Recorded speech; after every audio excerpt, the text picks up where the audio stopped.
Agri product வாங்கி use பண்ணியிருக்கோம். எவ்வளோ பூ வந்து பூத்திருக்கு பாருங்கள். செம்மையாக வந்து கிட்டத்தட்ட 25-30 ரோஜா பூ வந்து அழகாக பூத்திருக்கு.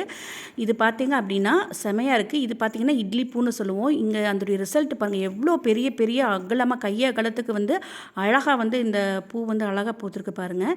செம்மையான ரிசல்ட்டு. ஸோ இதை எடுக்கணுங்கிறக்காகவே நான் வெயிட் பண்ணி ஜஸ்ட் இதெல்லாம் வந்து ஒரு 10 டேஸ்க்குள்ளே வந்த ரிசல்ட்டுங்க. இதெல்லாம் ஒரு 10 நாளுக்குள்ளே வந்த ரிசல்ட்டு. இப்போ பாருங்கள், நாங்கள் எங்களுடைய இலைவாழைக்கு வந்து நாங்கள் அடித்தோம். ரொம்ப பாருங்கள் எவ்வளோ ஒரு இலை எவ்வளோ பெருசு பெருசாக இருக்குது. பக்கத்துலேயே கத்திரிக்காய் செடிக்கு ஒரு 10 டேஸ் தான் இருக்கும் இதெல்லாம் அடித்து. எவ்வளோ பூ வச்சுருக்கு பாருங்கள். இது பூவே இல்லாமல் இருந்து ஒரு மாதிரி இலையெல்லாம் வாட்டமாக இருந்தது. ஸோ அதுக்கு அடித்ததுக்கப்புறம் இவ்வளோ பூ வச்சுருக்குது. இது பாருங்கள் சொரக்காய். இந்த சொரக்காய்க்கும் நாங்கள் ஆல்ரெடி அடித்ததுக்கப்புறம் நல்லா காய் நல்லா பெருசாக வந்திருக்கு.